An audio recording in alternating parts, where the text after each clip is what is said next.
Hey, this is Phil Yana with the Tech After 5 podcast. And here, friends, we are the podcast where we're trying to take you, the tech professional, the tech entrepreneur, and help you lead a better life, get better connected, and build that community around you that you need to be successful. And I bring my friends in on this because A, I like them. B, I hope you like them, but it matters a little less to me. I like them, and we're going to always have a great conversation. So let me start off on the top left of my screen. I have Carol Hamilton here. Hello, Carol. Hello, Phil. Hi, Scott. Great to be here, as always. Good to have you. And she just led me to that next little bit, my pal, Scott Pfeiffer. Hey, Phil. Hey, Carol. Hi. Always happy to be here. I had, by the way, I had recently once again pulled down the MIDI theme to the Brady Bunch and thought there's some way we got to be able to get that Brady Bunch theme in here, but maybe we need more people to pull that off. I'm not sure what that is, but it sticks, maybe. You hear that once and it's like it's a small world. It just keeps going. So just warning you. I'm going to guess that if I go dun dun dun dun dun dun, that I don't have to. That I can do that without having to pay any licensing fees at all. Fair enough. I'm completely. That's where I want to be in this, right? I don't want to be in any particular trouble for doing what we're doing.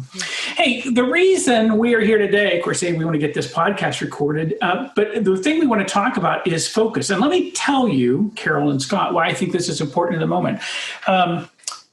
We're at a spot, I feel like it is even easier than it was in a normal universe to lose focus in the moment. It's always easy to lose focus. We are surrounded by distractions. We are surrounded by people who make good money getting us off the course that we had set for ourselves because they're selling us ads or they're wanting us to buy a product or something, right? So there's lots of folks who are trying to get us off of course and get us distracted. And I feel like when I was in the world, so to speak, more often, doing more live meetings, those kind of things, I always felt like the live meetings kind of set the pace. I was in this thing, I was doing a thing there, and I always knew what I was doing, and I was off doing a thing. I mean, I never, for example, would go walk into a meeting with Scott and spend all my time checking my phone or playing around with it. That isn't the way I did it, right? I mean, when I was with somebody, I was fully present with them. And I think that it is so much easier to be distracted in and of this moment. But I'm not sure. I mean, I see your heads nodding. I think you might feel the same way about it. Let's say, first off, do you think the problem is worse? I mean, I feel like for me it's worse. Is it worse for you? Are you seeing that in the folks that you work with? Let me start with Scott, because I saw a pretty vigorous head nod out of there. I think you've seen something with this.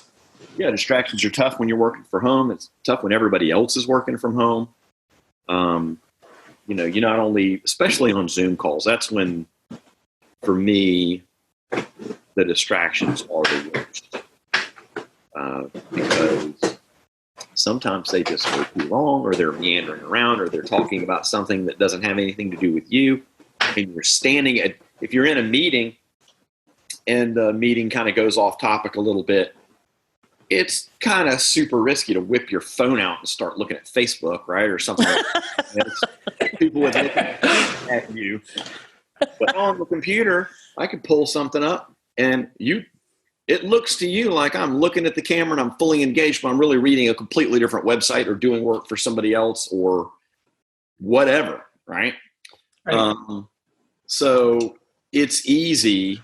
I can take my phone and just sit it right here, and you can't even tell that I'm looking at my phone now, right?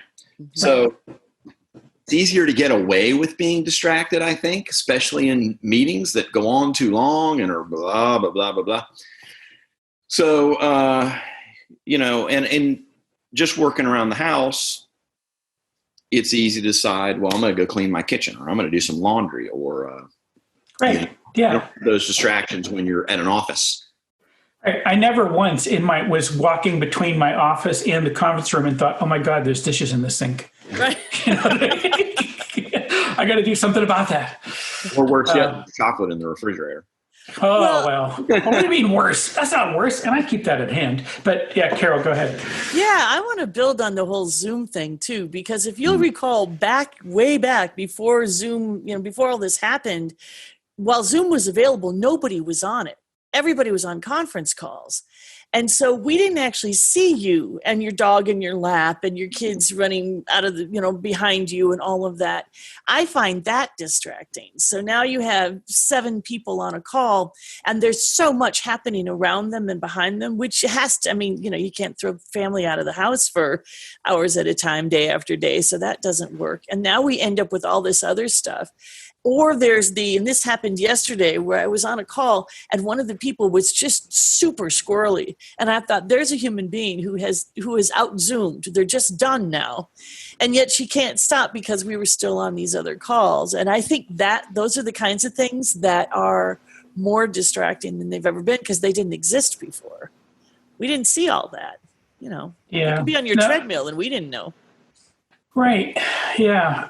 Well, yeah. So there's all those things, right? And so I know that, and for me, so the risk is like today's a day we're recording, and today is, Greenville County schools are in a spot where they're in school 2 days a week. They're at home the other 3, right? Ostensibly. So today's an at school day. So, I really enjoy this super quiet because I'm working from home and I'm the only cat in this little house of mine, right? But when they're, like yesterday, kids in and out, and they're pretty quiet. They're older now, they're quiet, but still they're back and forth to the fridge, which, again, like Scott said, every time it opens, it's a clarion call. Phil, shouldn't you be coming and hanging? And there's all that kind of stuff. But again, there's phones and distractions. And it's like I said, I think it's just super easy. Now I get distracted from other things in the house and come sit down at my desk sometimes too, but it just doesn't feel like I'm getting the same value out of it. I am certainly having trouble, I feel like, with getting the long work done, the big work done. Okay. Yeah. So one of the questions that we had asked another group that I mess around with at one time was like, if you were on a deserted island for 1 year, what would you do with your time? And I'm thinking, oh my God, I've been on one since March. So what did I do with my time? I'm not sure I have a good answer to that.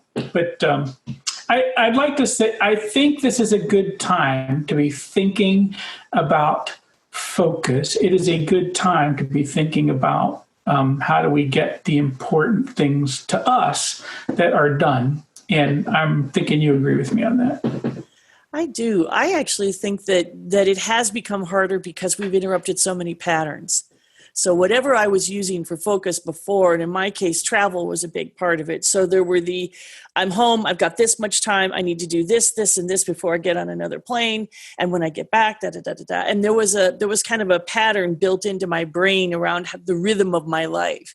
And when all of that came to a screeching halt and my business focus completely changed, it's like everything changed. And now I need new definitions, which then means new accountability, new deadlines, new ways of working, because I'm suddenly am home and accessible. And what used to be, hey, I'm only here for 3 days, let's go hang out and do everything, became I'm not leaving. So now we have to figure out when work starts again. Yeah. No, I think you're absolutely right. So one nice thing I think I take out of that as I listen to you talk about that, Carol, is I think it's okay to say to ourselves, our patterns got interrupted. We did not see this coming to us personally. Right. We did not know how we were going to react in and of that moment. And it is okay to be upended for a bit and try to say, oh, I got to refigure this out, right? Scott, you think the same thing? Yeah, but, it's time to stop being upended by that because it's been a while, right? That's right. So, I have a lot of sort of things that I do to stay focused during the workday. And, there's a bunch of them. One is specifically with regard to Zoom meetings is to do like Manfred said, keep those meetings tight. Right? Have a topic, stay on the topic, get off, because everybody's got too many of them, right? So I think that's good.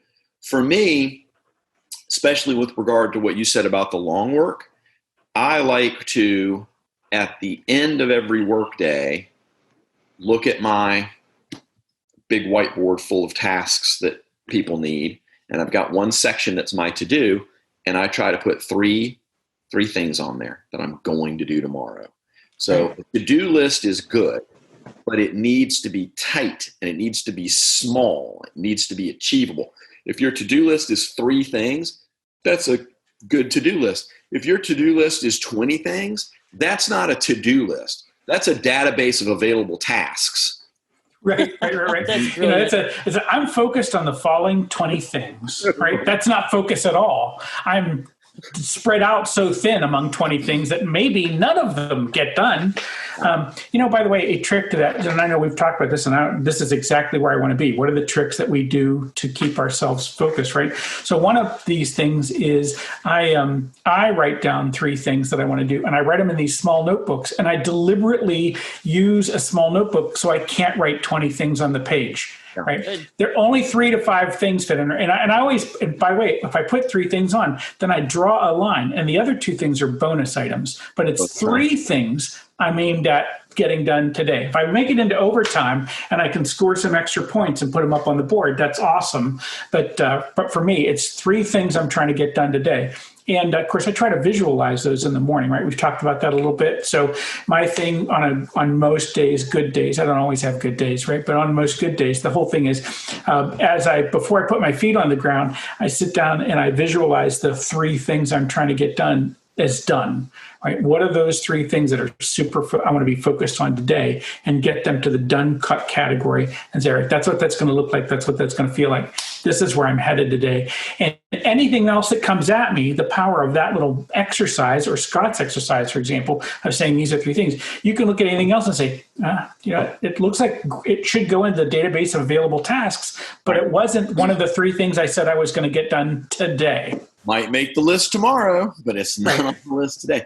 Yeah, the reason I like to do that, to go from the database of available tasks to the 3 things I'm going to get done, the reason I like to do that at night when I'm not about to do work is that I find that people, if you've got a database of 20 available tasks and it's time to actually do the work, you'll select something that's easy, something that's important but not urgent, maybe something that's quick.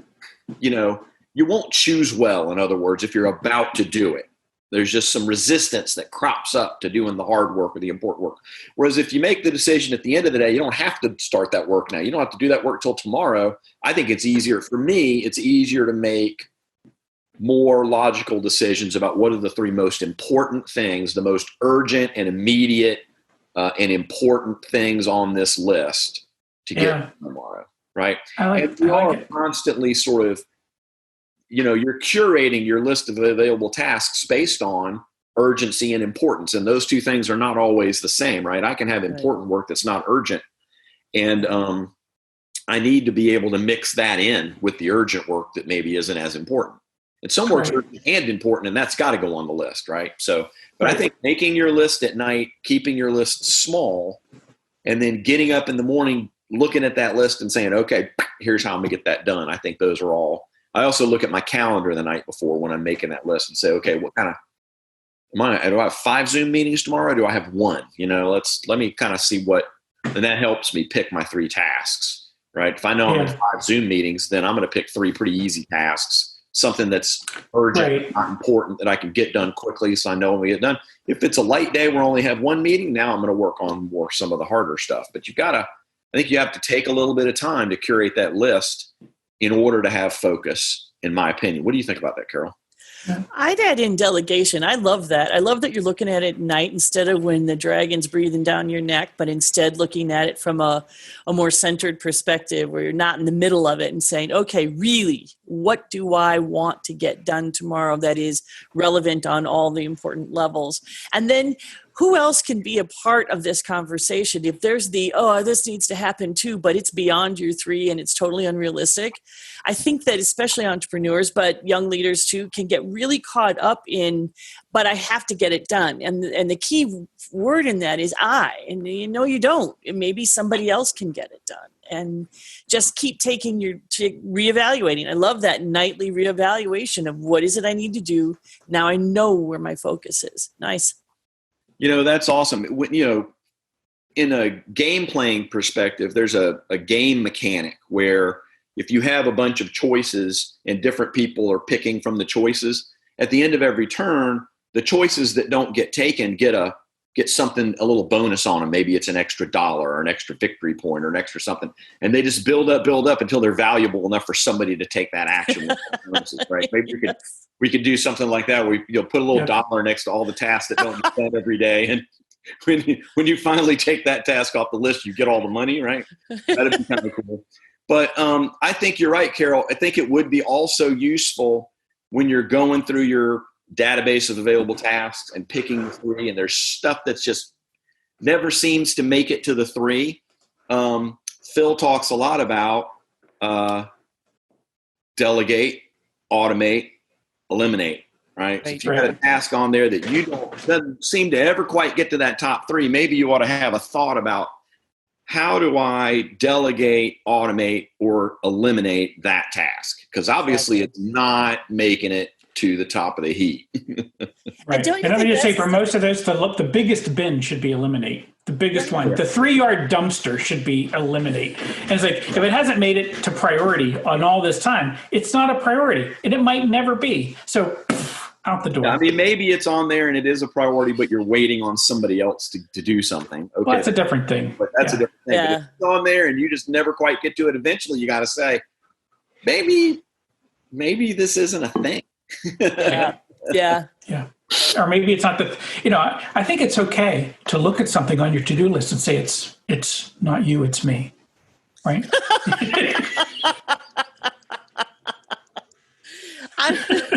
That's going to fester. I'm just going to say. Like doing a Marie Kondo on your Yeah. Thank you for your service. I'm going to send you Appreciate that. Yes, a blessing on your house. Time for you to move on. Yeah. I'm just thinking about this stuff that you need to do, and it's midnight, and you've got monkey mind going on, and I got to do that. I hate doing that. I don't want to do that. That was on yesterday's list. That was on last week's list. That was on last month's list. Taxes comes to mind, right? It's that kind of thing that you go, ugh. And so that's when I think you bring it into that combination of delegate and automate to the best of your ability. How do I get this off my plate? Because it's clearly not going on to my I want to do list. Right. Yeah. Well, so now you bring up a thing, I think, it's something that ought to be important, but I can't make it important. That's a different problem, right? I got to figure out how to solve that, too. I mean, there are certain things that ought to be priorities, right? And you just didn't get that bit done. But there's some things that, they just were never on the list. But, our number one concern, what we started this conversation with, is the stuff that is sapping away energy and you don't even realize it, right? You're being pecked to death by a herd of ducks. Is it a flock of ducks? I don't know. It's just a bunch of ducks. But anyway, but you're being pecked to death by all these ducks. Yeah. And the thing is, these ducks are everywhere. And there's some dude, it's like some terrible game, or maybe that movie, maybe like the last Matrix movie, right? Where there's agents everywhere, and they just keep making more of them all the time.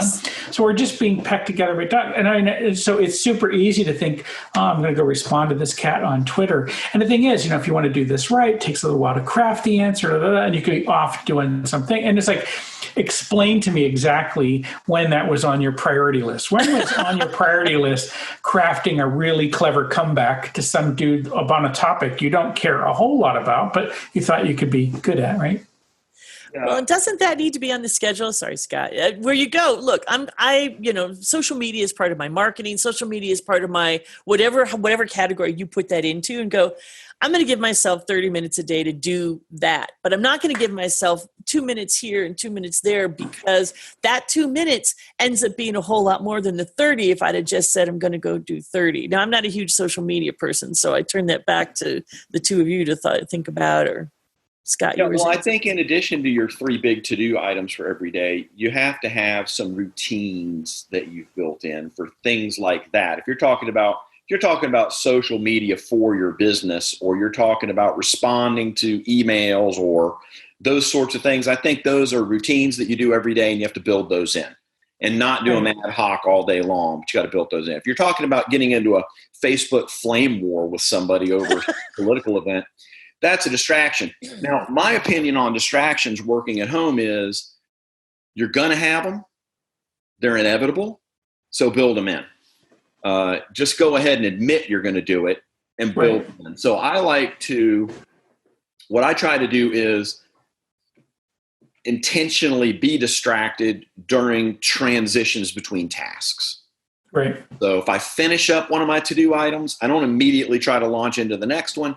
I say, okay, distraction time. I'm going to walk to the kitchen and do some dishes. I'm going to do some laundry. I'm going to go on Facebook. I'm going to play brass online. I'm going to, do whatever I'm going to do for this limited a period of time.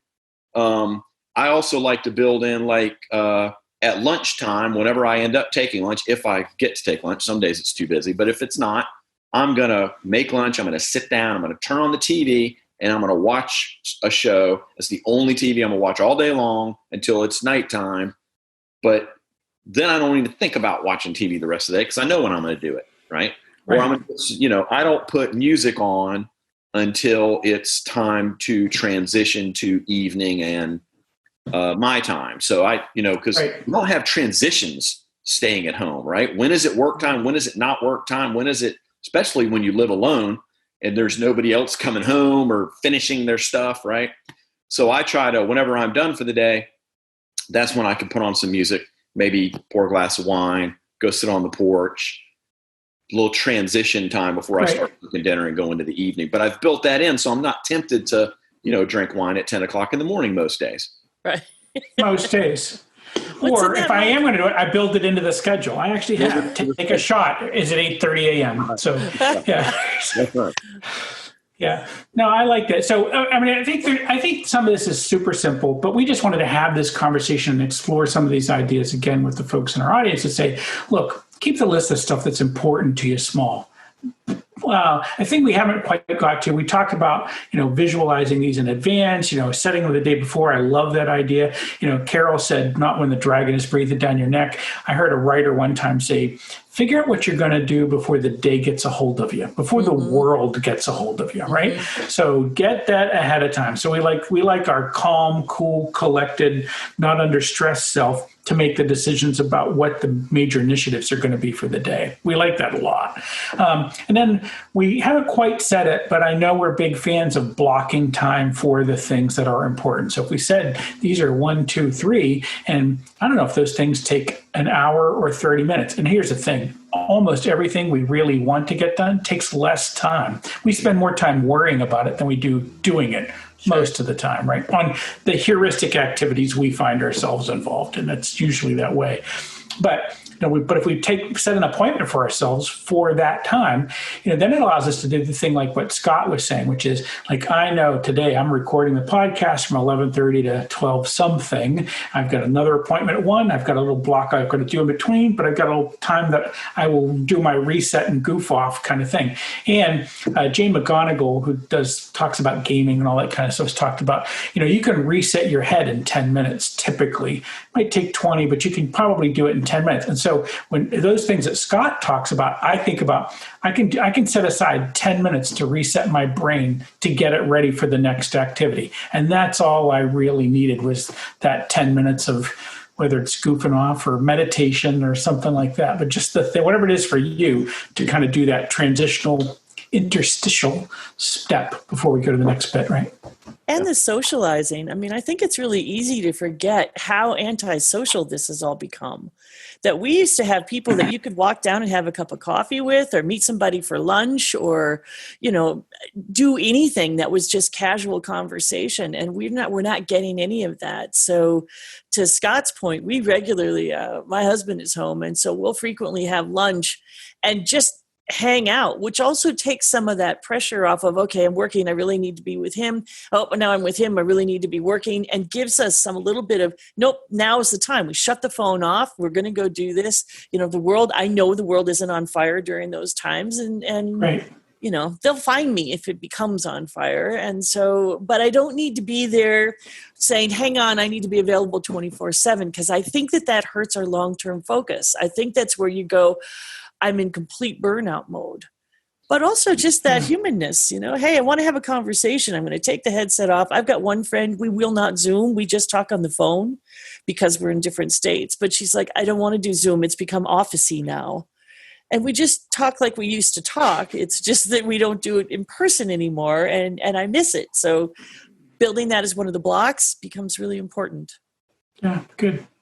Well, I think this can be a thing that we can get our hands around, and we don't need a whole bunch of tools to do it, but we really have to kind of, most of all, take notice in the moment that things are kind of, if we haven't established those blocks, if we haven't established the routine, we have to get that back under control for ourselves. Find those 3 things that we're going to do, set aside time to do those, and set aside, in dieting, right? They call those cheat days, but we're just saying set aside time for the distractions. Schedule time to say, okay, I'm going to be doing my brain reset here. It's my mental health minute, where I actually get my head back and say, I don't need to, as Carol points out, I can be having fun without worrying that my work is not getting done because I've scheduled the work. I've scheduled the fun. I've scheduled the time that I need for my own head to do its job, to take care of myself. I've scheduled all this bit so that I can get to it. So, and I'd like to throw in something or lead into the next piece. One of the things that I'm learning from you, and this is a daily learning for me, because I come from the land where the word is yes. The answer is always yes. And so to find that no in this time when so much transition is going on, it seems like there's more people trying to figure out who they are and what they want to do, and we're all trying to figure out how we're going to connect. Where's the no? And I would love to hear some of your thoughts on how you feel no, A, without feeling bad, and B, you do this beautifully without them feeling bad. Yeah. So a couple of things on that bit. And of course, I know we've talked about this a little bit, but I think it is more important than ever. And I have to say no to people. One of the things I love is if I set my priorities in some moment, then I know that when other people are asking things of me, whether they're going to fit in my schedule or not, are they helping me get towards my goal? Are they what I said I was going to do today or what I said I was going to do ever? Would I say yes to that or not? But that way, I'm not engaged in some inner turmoil over whether I should say yes or no to them. I'm like, well, that's an interesting project. It just doesn't fit in my schedule or fit in my set of goals at the moment, right? So I had this happen a couple of weeks ago where someone said, oh, I really love what you're doing. We'd love to have you help us. And I said, I think you've got an interesting project. It's just not for me and not where I'm headed at this moment. Now, to your point, what am I doing for them, right? So when someone comes and asks a favor of you, right, that is a face endangering move, right? They have a moment of endangering their own reputation and how they feel about themselves because you can reject them. So they have made themselves vulnerable to you in doing that. So, if you are a fine or upstanding human being, you might want to help them keep that about themselves as they go, right? There might be some people you don't care a lot about. I don't know what that's about. That's between you and the universe. But for most folks, you're going to say, you know what? It sounds like a great project. It just doesn't fit into my priorities at the moment. And you can decide even then, like if there's some other way that you could help them by referring them to someone else or something like that, right? There are other ways you could do it. But I think you have to be able to say, if I've got my own priorities, then the neat thing is, the wonderful, most beautiful, most liberating part of this is I know what I can say no to now. Yeah, beautiful. You get a lot of requests for things that are not going to be remunerative for you, right? Help me out with this project for free, right? Yes. So I think, sometimes you get one and it's help me out for money. And since we're in the business of making money, try to say yes to those when you can. But like Phil said, if you kind of know where you are and what you're doing and what your schedule is, for me, it's sometimes yes, but here's what that's going to cost to get into my top 3. Right. So you don't say no, but you say yes in a way that if they say okay, you're happy because you're making enough money to make yourself happy. And if they say no, it's them saying no because it's not not worth it to them. right? Yeah. Yeah. So our strategy for getting someone else to say no to you when you want to say no yourself, but you think maybe you have to test their commitment to this. Yeah. The typical thing is you quadruple the price, and you go back and say, you know what? I'm not sure this fits on my schedule, but I'm thinking it might cost X to get something like that done. Is that what you had in mind? And they can say yes, or they can say no. And if they say yes, I always think quadruple the price, because quadruple means I can pay somebody else to do the actual work. That's what I was just about to say. You quote a high enough price to hire somebody else to actually do it. Right. Delegate. Yeah. You can delegate or automate. Figure out what delegating and automating looks like and how much that costs. Add your piece on top. Right. All right, so I'm gonna throw this in here. We didn't discuss this ahead of time, so I just want to hear what you have to say. Nice. So, Pop quiz. I'm going along on LinkedIn, and I get multiple invitations to say, "Hey, I like what you're doing. This is really interesting." This isn't, by the way, through Tech After 5. This is somehow ran into me and say, "I'd really like to have a conversation and just get to know each other. Want to hear each other's stories." Now, that's an interesting conversation for me, but there's only so much room for those, and they're non-income generating, which is okay. Okay. Yet there seems to be a volume at which I'm not. It's not working as well, and I'm trying to find a way that is to save face, to be connected, to not be offensive, and yet to say I need to know more. And I took your advice on one hand, so I went back with, could you tell me what you would like to talk about? And it came back to, well, I'd really like to network. Right. And I think networking is one of those things that's important. And it's one of those things that we mentioned earlier should be a routine task. But you've got a certain amount of time that you can afford to spend networking, whether that's going to a Tech After 5 online, or having virtual coffee, or meeting with someone virtually or in person, whatever, right? There's a certain posting LinkedIn stuff, there's a certain amount of time you have to network, and you can't let people overwhelm that. And you get, I get those too, right? Hey, my company does blah, blah, blah. I'd love to have a conversation with you and see how we can work things out. And, right.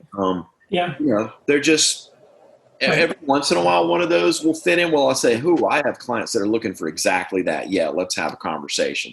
But most of the time, it's stuff that I'm not really looking for. And I suspect most of the time those are automated emails that are going out to everybody on their contact list. Even though they might sound like they really want to get to know me. Right. I learned one little trick on LinkedIn the other day. I haven't tested it to see if it works, but this is kind of cool. I think you'll like this, Phil. So at the beginning of your name on LinkedIn, right at the beginning, put a little emoji. Could be a sword, could be a skull, could be a beer, whatever your thing is, right? Just a little one right in front of your name. It's really not very noticeable because people are used to seeing those everywhere. And then when the automated email things go, it looks like your first name. So you'll get a, hey, beer emoji. I think we ought to get together and do something. And then that they're not really reaching out to you individually. They've got some scraper reaching out. Nice. It's Scott's bot detector. Nice. I love that. I haven't tried it yet, but I think it's awesome. Yeah. We will be reporting back on that. Yeah, I did a thing. I posted to LinkedIn a week or so ago. It was my tip for the day was don't feed the bots. Because there's so many bots out there on LinkedIn, and people, like you said, they're doing automated stuff. So yeah, just say, those are super easy to say no to. Or, again, if I think there might be a human at the other end, I always respond with, what might we talk about? What would we talk about? And if there's no good, credible answer, or, really, if you really do need my help and there's some short thing you could ask me, maybe I can just respond and give you what you need. Like, hey, I want to talk to Scott. Oh, heck yeah. Scott would probably say yes to you, and I'd do that. Or I'd say no. It doesn't matter, but I can answer that very quickly. But lots of this is just, like Scott points out, it isn't a person reaching out to you. It's their Gatling gun of robotic. Yeah. Let's see who will say yes to me. And I don't have time for that. In a lot of places, I'm F. Scott Pfeiffer because my first name's Frederick. And I'll get a lot of stuff, dear F. I know you're not. Those are close personal friends then. Yeah. Yeah, I love those guys, the one-letter guys. So I think that's it. But I think we've answered Carol's question here, which is to say, it's some of the stuff. I mean, you're getting where it is from a real human being. What would we talk about? Explain when it's not your priority. I mean, I think that's okay. But you will get so much strength from knowing by being clear on where you are headed. You will spend more time on where you are headed than where someone else might want to have you go. Having said all that, leaving a little bit of time too, kind of like what Scott pointed out, leaving a little bit of time saying, I am in fact open to networking.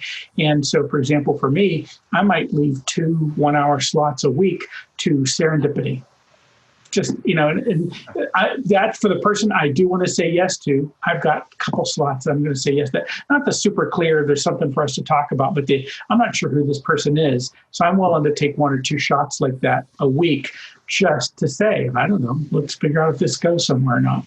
So it reminds me of the big block of cheese from the West Wing, for those of you who are as freaky about the West Wing as I am, where there was a day a year when people could be heard. I like the idea because I always thought that was such a friendly thing. So I'll have my block of cheese hour where, come on in, you're not costing me anything. Maybe we're helping each other. Maybe we're just making a human connection. Nice. You can't pack your schedule so tight that you're not open to magic. Yeah, that's right. That is exactly it. I think that's exactly it. All right, friends, we have given you a pile of ideas on how you might get focused on the thing that you are focused on and how you might eliminate some of those distractions. As always, I've had help with my friends. Let's start with Carol here. Carol, if I'm looking for more Carol, how do I find you? You can come on to LinkedIn at Carol Hamilton Live, or you can come over to the website at hamiltonthinktank.com. Excellent. And my pal, Scott Pfeiffer. If I want more Scott in my life, how do I find you? Well, you can find me on LinkedIn where I'm Scott Pfeiffer. I have my very able daughter helping me with LinkedIn because I have delegated that task. So I'm still on there some, but she's on there some too. So she'll make sure that I see whatever you send. Well, and awesome. I'm also at strategybusinessconsulting@gmail.com. And send your cards and letters to strategybusinessconsulting@gmail.com. That's it. Cards, letters. Excellent. And as always, my friend, I would encourage you to come hang out with us at Tech After 5. That means, we're, of course, not running events live, but we've got all kinds of digital events. You can join us in the virtual world, no matter where you are, as long as you've got some pretty decent Wi-Fi. And we'd love for you to have a camera, a little bit of audio, so you can chat and meet people. We have been called in the real world the gold standard of professional networking. And the neat thing about that is when I went back to that website and saw the updated review, he said, even in the virtual, they're the gold standard of professional networking. So let me tell you, I've been on a bunch of events. Thank you so much. But I've been on a bunch of events, and I don't think anybody's doing it quite the way we are. So come hang out with us, and we got some new stuff coming up for you, too. I'm not going to tell you today, but it's coming. Join us, techafter5.com. I'm Phil Yanov, and you can find me at philyanov.com. Thanks, friends.